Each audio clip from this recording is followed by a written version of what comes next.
Eu me lembro exatamente do dia em que minha sogra olhou nos meus olhos e disse, com todas as letras, que eu era um peso morto, que o filho dela merecia alguém à altura, e que eu era só uma sombra fracassada da minha irmã gêmea perfeita. Naquele dia, minha alma sangrou. Eu tinha acabado de perder meu emprego como atendente em uma agência de turismo, a empresa faliu, e eu fui uma das primeiras a rodar. Voltei para casa com os ombros encolhidos, tentando engolir o choro. Quando cheguei, a primeira coisa que ouvi foi a risada aguda da minha irmã, Ana Luísa, contando uma de suas histórias brilhantes para minha mãe, minha tia e, claro, minha sogra, que vivia mais lá em casa do que na própria. Ana Luísa tinha acabado de ser promovida. Ia se mudar para São Paulo, morar num flat chique, trabalhar com um deputado influente. E eu era o outro lado da moeda, como gostava de dizer minha mãe. Você é boa, filha, mas tua irmã nasceu para brilhar. Aceita. Mas não doeu tanto ouvir isso da minha mãe. Eu já tinha me acostumado. O que me destruiu foi a frase da minha sogra. Se o Léo não tivesse esse coração mole, já tinha te largado. Ele precisa de alguém que impulsione ele, não de um fardo.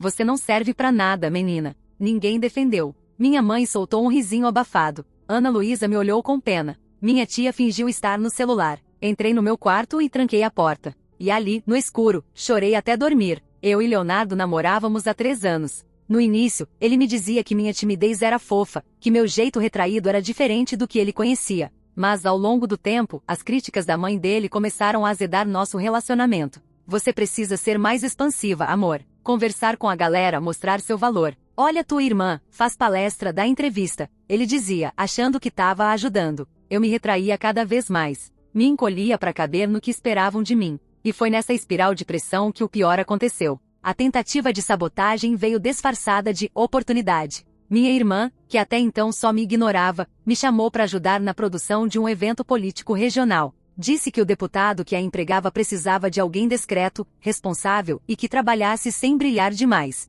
Sim, ela disse exatamente isso. A esperança acendeu em mim feito brasa seca. Talvez ali eu pudesse mostrar quem eu era, dar um passo, respirar fora da sombra dela. Aceitei. Na primeira semana, eu me desdobrei. Organizei planilhas, negociei com fornecedores, corrigi erros absurdos de cronograma. Fiquei até de madrugada digitando discursos que outros levavam o crédito por ter escrito. Até que numa reunião com o próprio deputado, fui chamada de desorganizada e distraída. Fiquei em choque. Ana Luísa tinha trocado arquivos deliberadamente, apagado e-mails, e culpou tudo em mim. Ela é minha irmã, mas eu não posso encobrir erros. Ela precisa aprender, disse ela, diante de todos. Fui demitida, humilhada. E Leonardo, quando contei, ficou do lado dela. Disse que talvez eu realmente estivesse emocionalmente instável. Naquela noite, tive uma crise de pânico tão severa que desmaiei sozinha no banheiro. Acordei no hospital com uma psicóloga dizendo que eu precisava de acompanhamento. Ninguém me visitou.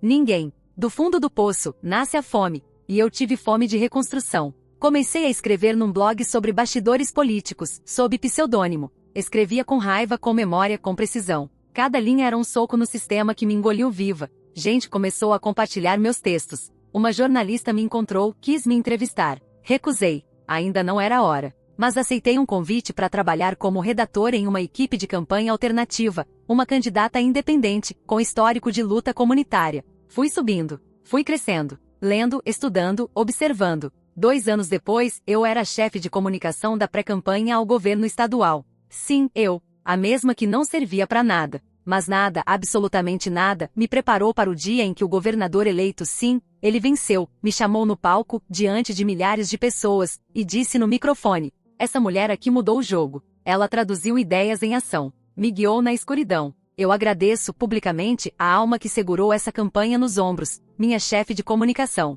Meu nome ecoou nas caixas de som. Lá no fundo da plateia, vi Ana Luísa. E ao lado dela, minha sogra. As duas com o queixo caído, os olhos arregalados, engolindo seco o próprio veneno. Mas o que aconteceu depois disso foi ainda mais inesperado. Quando desci daquele palco, com os olhos marejados e o coração disparado, senti um peso sair do meu corpo, um peso que eu carregava há anos sem perceber. O peso da humilhação engolida, da rejeição não digerida, da culpa que não era minha. E pela primeira vez, senti que eu estava viva. As pessoas vinham me cumprimentar, apertar minha mão, parabenizar pela estratégia de comunicação da campanha. Repórteres me procuravam, queriam entrevista, queriam a história por trás da profissional. Eu sorri, mas ainda não estava pronta para dar voz à mulher que havia sido pisoteada por todos. Não ainda. Até que 2 dias depois da posse, meu telefone tocou. Era um número que eu conhecia bem, e que me fez engasgar de raiva. Alô? Atendi, com a voz firme. Oi, querida, é a Vera, sua sogra. Por um segundo, achei que era trote, mas era ela mesmo. Aquela voz doce, dissimulada, carregada de falsidade. A mesma que um dia disse que eu era um fardo para o filho dela. Oi, respondi fria, pronta para encerrar. Mas ela continuou. Eu assisti à cerimônia.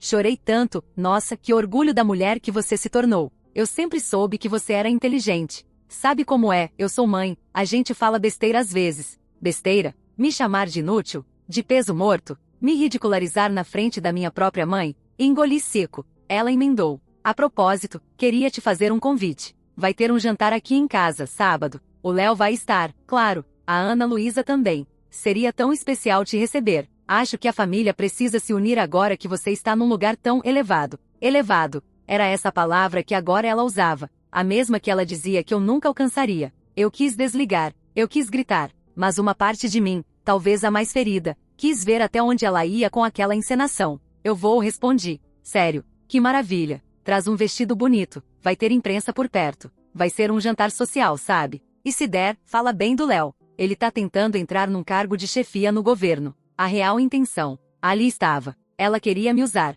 De novo. Como escada. Como trampolim. Mas dessa vez, eu ia deixar. Porque dessa vez, eu estava no comando. No sábado, escolhi um vestido discreto, elegante. Nada de brilhos. Nada de ostentação. Cheguei no horário exato. Quem me abriu a porta foi ela, minha sogra. Fez aquela cara plastificada de bem-vinda, me abraçou como se nunca tivesse me feito chorar sozinha dentro de um banheiro, e disse, a casa é sua. Ah, como essas palavras soaram ocas. O jantar estava lotado. Gente importante, jornalistas, empresários. E no meio deles, Leonardo. Ele veio me cumprimentar com um sorriso estranho, tenso. E um beijo no rosto que não me tocou. Você tá linda. Parabéns de novo. Disse, sem firmeza. Obrigada. E você tá?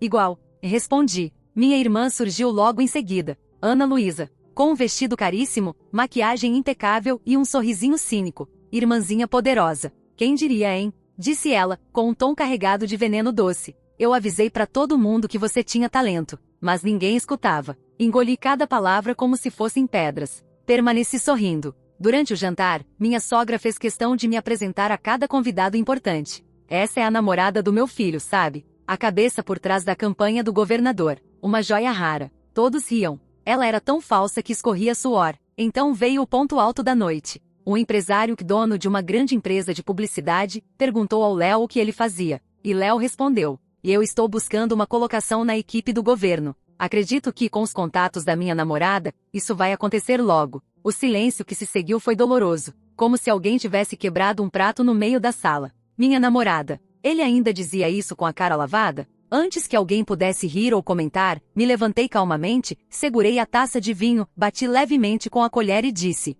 eu só queria esclarecer uma coisinha. Todos olharam para mim, inclusive minha sogra, que forçou um sorriso tenso. Leonardo gelou. Ana Luísa apertou os lábios. O Leonardo e eu não somos mais um casal. Não há vínculo pessoal entre nós. Somos apenas conhecidos. Tudo que conquistei foi mérito meu. E se algum nome entrar na equipe do governo, será por competência, não por relação. Parei por 2 segundos. Inclusive, deixo aqui avisado que não indico, não recomendo e não assino apoio político a nenhum familiar meu. Obrigada. Dei um gole no vinho. Silêncio total. O empresário arregalou os olhos. Um dos jornalistas riu. Minha sogra quase desmaiou. Saí antes da sobremesa. Voltei para casa com o coração pulsando. Não de ódio, mas de libertação. Eu não precisava mais deles. Não dependia da aprovação da minha mãe, da minha irmã, de sogra nenhuma. Mas no dia seguinte, o que me esperava era ainda mais cruel. Recebi uma ligação anônima. Grave. Um vazamento interno. Documentos falsificados envolvendo o nome da candidata que eu assessorava.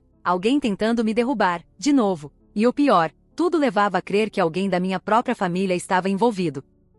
Quando ouvi a voz do informante pela primeira vez, minha pele se arrepiou. Era um homem, voz baixa, nervosa. Você não me conhece, mas eu trabalho dentro da Controladoria do Estado. Precisava te alertar, vazaram documentos em seu nome. Coisa séria. E me desculpa dizer isso, mas os acessos vieram de alguém ligado à sua família. O quê? Minha voz saiu fraca. Não posso dizer mais por telefone, mas confia em mim, estão tentando ferrar você. E estão usando a máquina pública para isso. Alguém muito próximo te quer fora. Desligou. Fiquei parada, segurando o celular como se ele estivesse queimando. documentos falsos, envolvendo meu nome, e vindos da minha família. Corri para o escritório e comecei a revisar tudo que estava sob minha responsabilidade. Cada campanha, cada envio de material, cada acesso. Nada irregular, tudo limpo. Eu sempre fui meticulosa, justamente porque sabia que qualquer deslize meu seria usado contra mim por quem quisesse apagar minha ascensão. Mas mesmo com todo o cuidado, estavam tentando me derrubar. Nos dias que se seguiram, uma onda de boatos começou a circular nas redes sociais.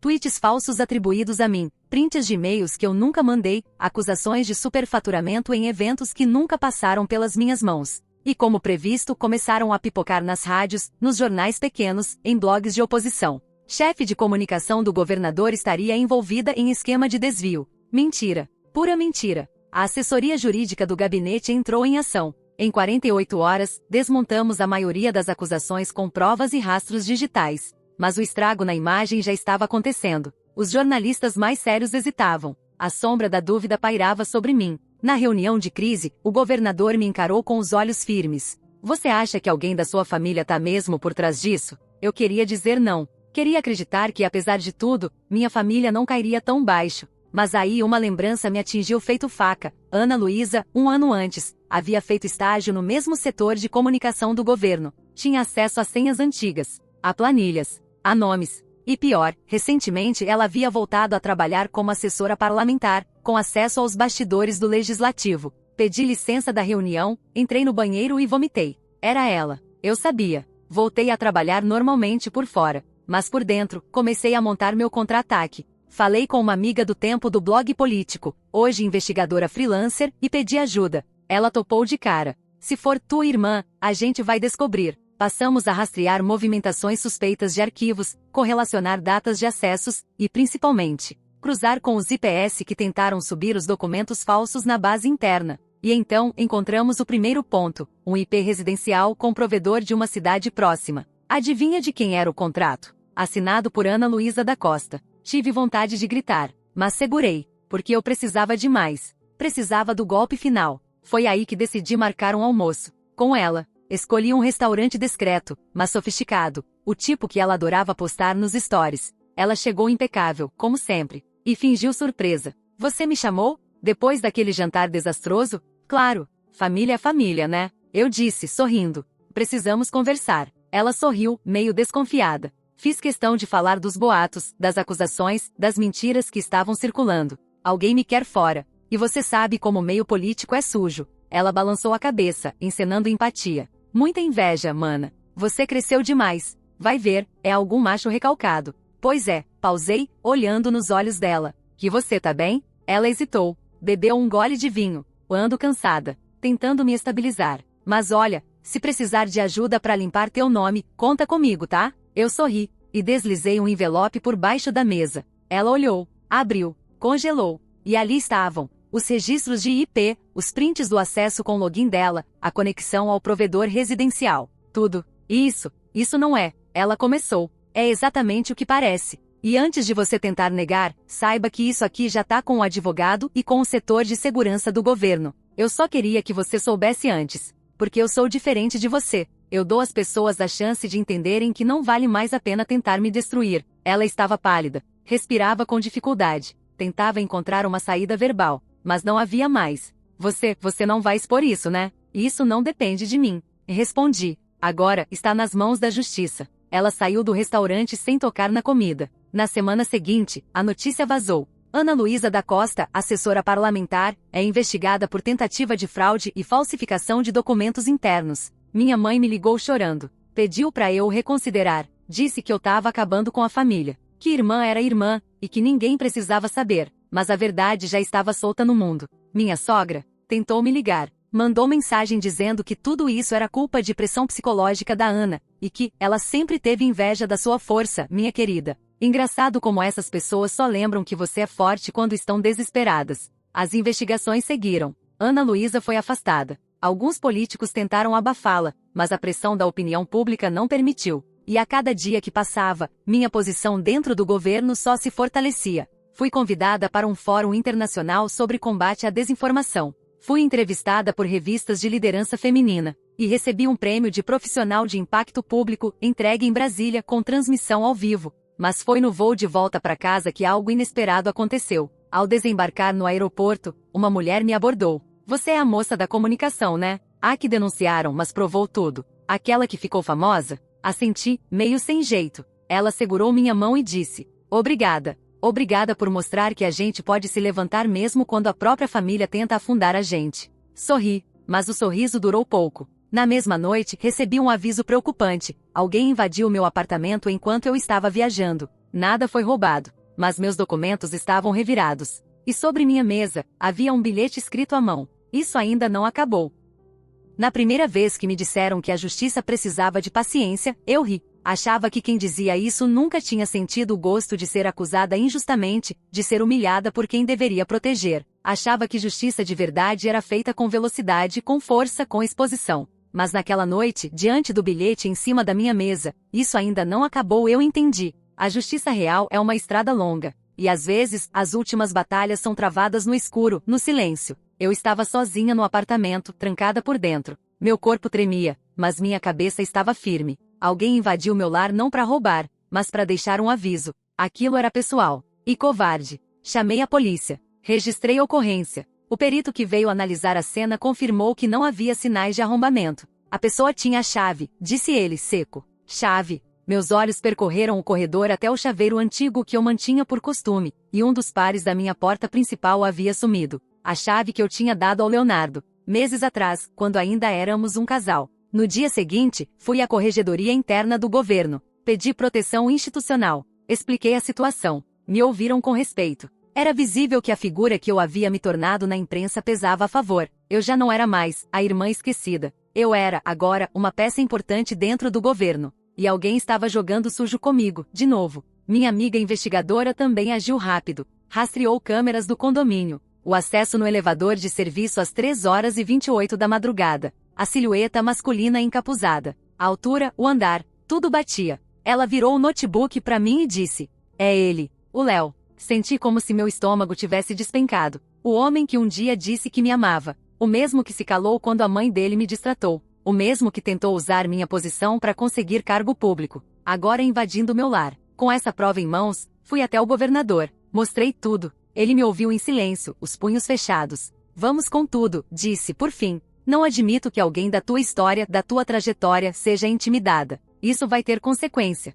Foi quando descobri que Leonardo havia se aproximado de um deputado da oposição. Estava tentando negociar informações falsas e, inclusive, sugeria plantar novos boatos sobre mim. Eu virei alvo por me recusar a ser usada. Mas desta vez, eu estava pronta. Autorizei a abertura de processo criminal. Leonardo foi intimado a depor. Negou tudo, claro. Disse que as imagens não eram nítidas, que poderia ser qualquer um. Mas os peritos encontraram vestígios da sola do sapato dele no meu apartamento. Exatamente o mesmo modelo que ele usava em fotos públicas da semana anterior. A máscara caiu. Quando a denúncia se tornou pública, minha sogra entrou em parafuso. Me ligou dezenas de vezes. Me chamou de vingativa, de cruel, de destruidora de lares. Disse que eu estava arruinando a vida do filho dela por birra. Mal sabia ela que o filho dela já havia se arruinado sozinho. Eu só tirei o tapete da hipocrisia. Nos meses seguintes, muita coisa aconteceu rápido. Ana Luísa foi formalmente indiciada por fraude documental e uso indevido de acessos internos.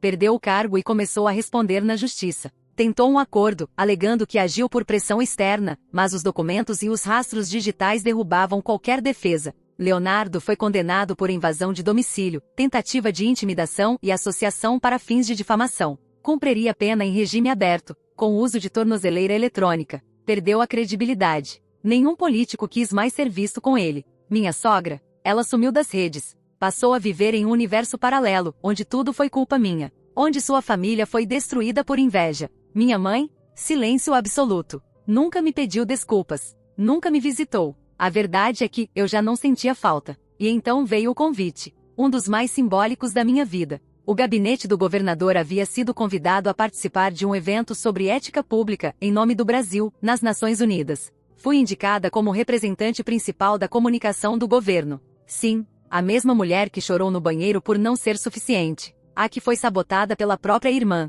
A que ouviu da sogra que não servia para nada. Entrei no auditório da ONU com os pés firmes e a cabeça erguida. Falei sobre desinformação, sobre manipulação política, sobre resistência. Falei sobre o que é ser mulher num sistema que quer te apagar antes mesmo de você nascer. E terminei dizendo: não existe justiça fácil, mas existe um lugar onde a verdade resiste. E esse lugar começa dentro de nós. A plateia aplaudiu de pé. E eu senti pela primeira vez que o ciclo tinha se fechado. Meses depois, voltei à cidade onde tudo começou. Andei pela rua da minha antiga casa. Vi o portão de ferro enferrujado. As cortinas fechadas. O silêncio pesado. Não entrei. Não precisava mais da aprovação de ninguém lá dentro. Me aproximei de uma menina que vendia doces na esquina. Ela usava uma camiseta surrada e segurava uma plaquinha mal escrita: ajude minha formatura. Comprei 2 brigadeiros. E perguntei o que ela queria ser. Jornalista. Mas dizem que é difícil. Eu quase desisti. Disse, tímida. Peguei um cartão.